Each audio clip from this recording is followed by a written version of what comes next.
Seguimos en Hoy Nos Toca la Noche. Hablábamos recién en el bloque anterior con Eduardo Duhalde, que nos explicaba esto de que si no hay plata no hay que pagarle al Fondo Monetario, al menos por un plazo, pero además se quejaba de que los periodistas hablamos de dólar, de inflación y no hablamos de producción. Bueno, vamos a hablar de todo nosotros hoy y para eso lo tenemos al economista Leandro Mora Alfonsín aquí con nosotros. Gracias, Buenas Leandro. noches, ¿cómo andan? Por estar. Bueno, escuchaste la conversación recién con Eduardo Atentamente. Duhalde. ¿Se puede no pagar, como dice él, si no tenemos plata no pagamos y listo?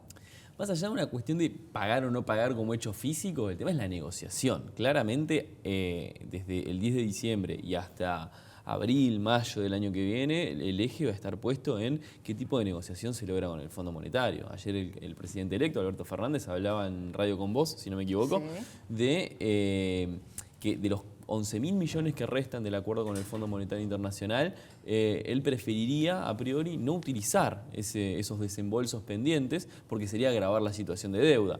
Eso implica que vos tenés que tener una negociación en la que lo que le pedís es tiempo. Sí, lo que decíamos también acá es que tampoco el fondo te los presta si no haces el ajuste que él no está dispuesto a hacer, ¿no? Claro, no sabes qué pero, es primero, si pero el huevo o para- la es que gallina. a lo que voy es, bueno, justo el huevo o la gallina, lo que vos necesitas es superávit para mostrar capacidad de repago. Ese superávit se logra con crecimiento. Entonces, si lo que él pide es un tiempo para que funcione tanto la estrategia del Consejo Económico y Social como la estrategia de volcar cierta inyección de dinero a el crédito para las pymes, el crédito para estimular consumo o algún tipo de estrategia vinculada con la reactivación de la economía real, y ese tiempo que pide genera un crecimiento económico, una recuperación, primero un rebote, luego una recuperación y luego, si todo sale bien, crecimiento, que permite incrementar los ingresos por recaudación. Bueno, van mejorando las condiciones de a poco. ¿Los equilibrios son delicados? Sí, muy delicados. En el 2020 nosotros tenemos, lo que hay que negociar son vencimientos los vencimientos totales son 50.000 millones de dólares, aproximadamente. Si uno empieza a sacar la deuda intrasector público, lo que el Estado se debe a sí mismo, que negociás con vos mismo, eso no es un problema. Si sacamos lo que tiene que ver con organismos internacionales, que la negociación es de otro tipo, nos quedan alrededor de entre 24 y 26.000 millones de dólares, taca taca. De eso hay una parte que es ley local, o sea, en caso de una negociación y demás, se ve en tribunales locales, es la gran parte del 2020 lo que es ley local, y unos 5.000, 6.000 millones de dólares que son ley extranjera. Esa es tal vez la deuda más comprometida en la que hay que reaccionar o en caso de que la negociación resulte pedregosa, hay que salir rápido a mostrar capacidad de pago mismo para lo que son las variables del mercado, ¿no? Claro. Las variables que vienen atrás y que han condicionado desde abril del 2018 hasta hoy el pulso de la economía argentina, riesgo país, tipo de cambio, lo que conocemos. Bueno, cuando Duhalde fue presidente, gobernaba con una declaración hecha por un presidente interino anterior, Adolfo Rodríguez Saá, que suspendió el pago de la deuda externa. Entonces, lograr ese crecimiento sin pagar la deuda, por ahí le resultó un poco más sencillo dentro del caos social que se vivía. ¿El mundo es el mismo o se puede comportar de la misma forma con Argentina, siendo la tercera vez que diríamos hoy no podemos pagar? ¿Te puedo responder en 3 niveles distintos? ¿Me dejás? Por favor. El primero es que la crisis del 2001, primero la aclaración de siempre, esto no es la crisis, lo que ha pasado en estos meses y lo que viene hacia adelante no necesariamente es esa crisis. Obviamente. Pero la crisis del 2001 tuvo 3 caras. Tuvo la cara del colapso, que fue de la Rúa, la cara de la recuperación, que fue Duhalde, y la cara del crecimiento, que fue Kirchner.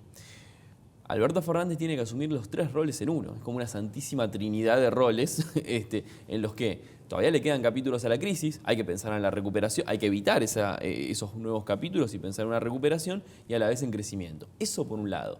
Por otro, Duhalde, como bien vos decías, tenía cesación de pagos que había declarado Rodríguez Saá en su semana de presidente y al mismo tiempo el gobierno de la Rúa, lo que había dejado dentro del desastre inaudito que dejó el gobierno de la Rúa, lo que había dejado eran números fiscales que arrojaban un pequeño superávit. ¿Por qué? Porque todo lo que esa política de déficit cero, hay que hacer historia, pero la política de déficit cero de la Rúa y demás, estaba destinada a pagar deuda. El tema es que los vencimientos hacia el 2000, 2001 eran tan grandes que no alcanzaban ni el superávit ni nada y se salió con el megacanje, se salieron con una serie de estrategias que chocaron. Sería muy largo ponernos a hablarlo en detalle esto. Ahora, Dualde tenía entonces esa situación fiscal y al mismo tiempo la cesación de pagos, con lo cual la audacia política que tuvo el gobierno de Dualde, sobre todo en los primeros meses, el cambio después del ENICOP por Lavagna y demás, tuvo que ver con hacer un ambiciosísimo plan jefes y jefas que en un país con 53% de pobreza que teníamos en ese momento y 27% de desocupación asistían a la población más vulnerable, digo, en una situación crítica. La situación actual es y además, perdón, el detalle que vos incorporabas en tu pregunta, el mundo empezaba a cambiar. Asia se empezaba a recuperar de la crisis de fines de los 90 y tenías una China que demandaba muchísimo. Los términos de intercambio para el complejo oleaginoso, sobre todo, eran muy favorables. ¿Qué tiene Alberto hoy? Lo que tiene Alberto hoy es, le están entregando un país que no está en equilibrio fiscal, o sea, es 0,8 de déficit se entregará. Bueno, igual se achicó ahí. Pero el escenario base del 2020, ya me mareé en qué año estoy, el escenario base de 2020, sin tocar nada del tablero de comando, es menos 1,6.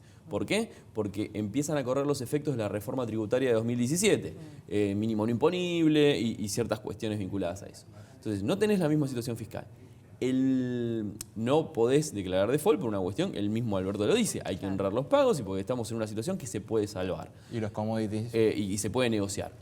Y el mundo de Alberto Fernández es un mundo muy diferente. La soja no está a $600. Los patobicas de la crisis en Argentina, ya sea Menem post-hiperinflación en el 89 y Dualde Kirchner post-crisis del 2001, tuvieron respectivamente consenso de Washington, que inyectó muchísimo dinero en la Argentina. Después podemos decir cómo se usó, la utilidad de la convertibilidad, o sea, sería larguísimo hacer toda la historia, ¿no? Pero tuvieron eso para estabilizar en su momento y tuviste los términos de intercambio para poder superar esa situación. Lo que tiene Alberto por delante es un mundo donde el comercio se está achicando, donde hay una guerra comercial declarada entre Estados Unidos y China que le restan un montón de episodios aún, donde Europa está de a poquito entrando en una desaceleración económica. Alemania por 5 décimas no entró en recesión hace el mes pasado. Estados Unidos se espera el slowdown, o sea, se espera una desaceleración de la economía bastante fuerte para el año que viene. Ya muchos indicadores lo están marcando. Y al mismo tiempo tenemos a nuestro principal socio comercial y principal competidor, que es Brasil, en una posición muy desfavorable respecto de la consideración brasileña sobre el Mercosur y sus ventajas. Sí. De hecho, a mí una cosa me parece interesantísima de lo que ha hecho Alberto Fernández entre que ganó las elecciones y el 10 de diciembre, que todavía no llegó, fue el movimiento con México. Es decir, vos necesitás un aliado regional, por más que, así como negociar con Brasil es un doble filo porque es nuestro principal socio y nuestro principal competidor, con México es lo mismo, pero vos necesitás establecer geopolíticamente lazos comerciales con países de peso en tu misma región. Claro. Ahora, Dualde también decía, bueno, hay que producir, como si fuera una cosa voluntarista, ¿no? Bueno, mañana empezamos a producir, listo. ¿Cómo se hace? No, a ver, por supuesto que hay que ver de dónde partimos. Justamente la industria manufacturera, que es a lo que se refería Dualde, y Dualde que siempre tuvo como un perfil muy industrialista, ya cuando tenía a José Ignacio de Mendiguren como secretario ministro de la producción de su gobierno y demás. La industria manufacturera viene de 17 meses consecutivos de caída, está en su peor momento desde la crisis del 2002, y ya no es solamente los sectores mercado internistas pequeños, los textiles, los jugueteros, no son todos los sectores, la producción de acero, la producción de automóviles, incluso la producción de alimentos y bebidas, este año tiene un acumulado, si no me equivoco, de menos 0,8%. ¿Qué te da la pauta eso? De que en tanta caída, o sea, tenemos una torta industrial mucho más chica que hace 4 o 5 años. Se perdieron 152.000 puestos de trabajo industriales. No hablamos solamente de crisis, sino de pérdida de capacidades productivas. Vos cuando ponés en marcha, hay un trabajo de reconstrucción que va a tener que hacer la industria de aquellos obreros que quedaron cesantes. Bueno, tenés que traer talento, traer capital humano a las fábricas. Necesitas... la tasa de interés no va a bajar mágicamente porque estamos en una situación delicada. Hay que hacer reformas. Necesitas una línea de crédito.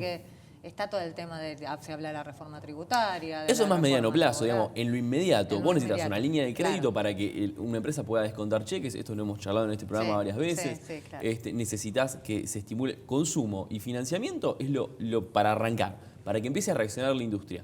Después, una vez que esté estabilizado, recuperándose la economía, ahí sí podés pensar en reformas de segunda generación que incluyan a las tres patas, que esté el Estado, los sindicatos y los empresarios discutiendo qué tipo de cuestiones laborales hay que discutir, qué tipo de cuestiones tributarias hay que discutir.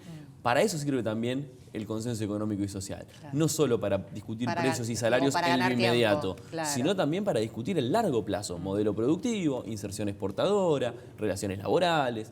Todo eso tiene que seguir discutiendo en la Argentina.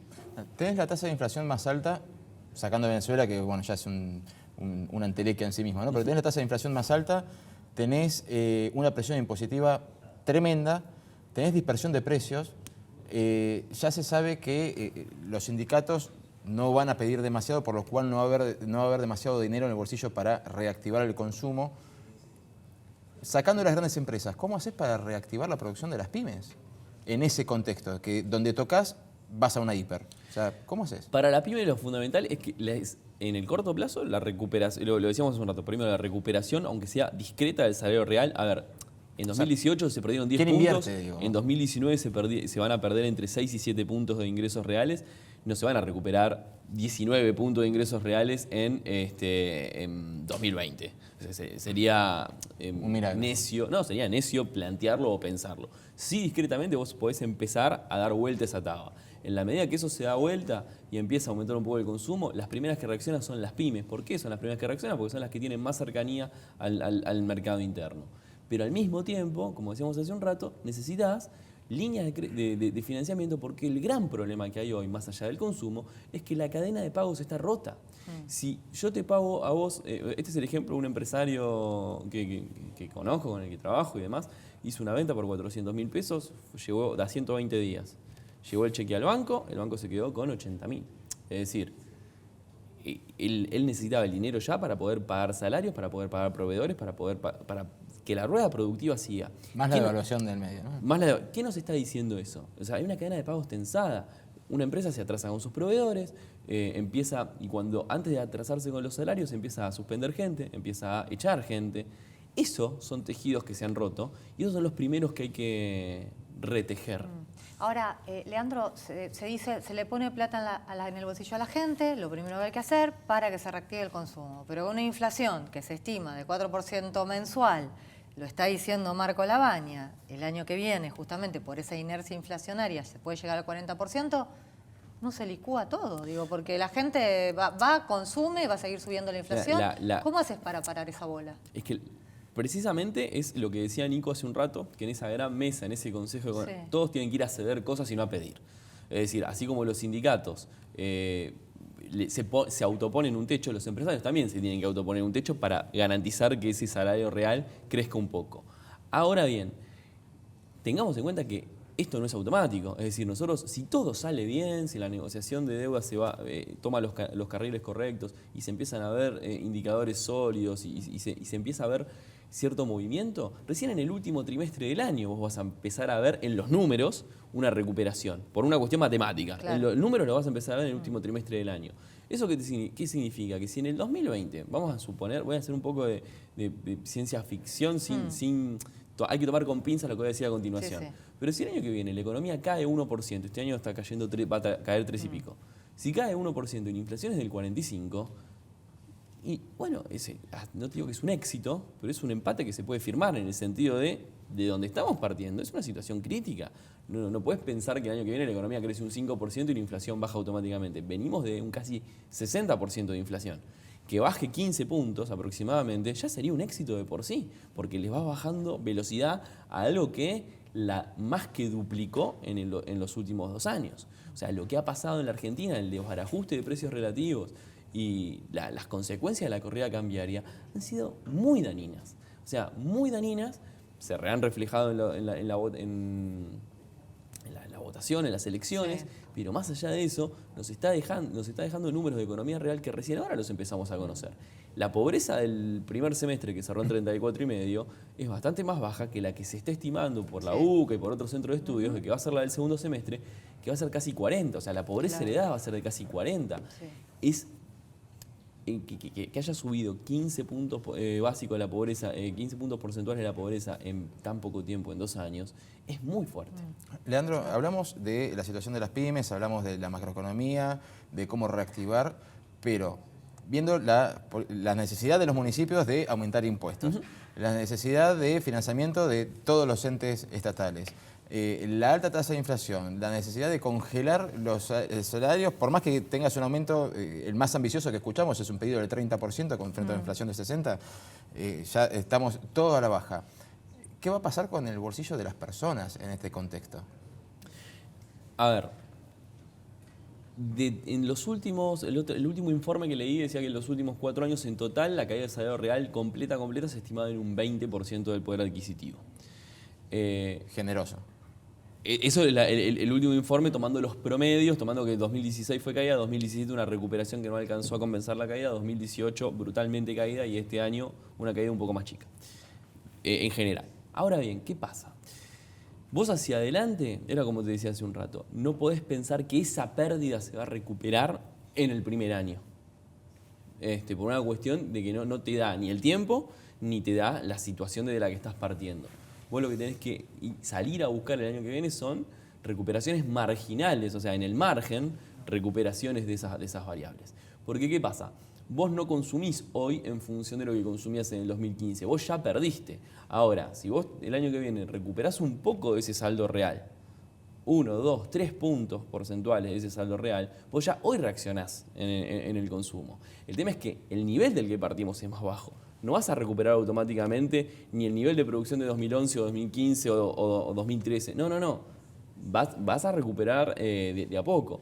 Y en ese sentido, el objetivo de estabilizar la economía y el objetivo de que se encienda la economía real son objetivos que en muchas cosas son contradictorios y el equilibrio en el cual se juntan depende de la política. O sea, depende realmente de que todos los actores estén convencidos y tirando para el mismo lado.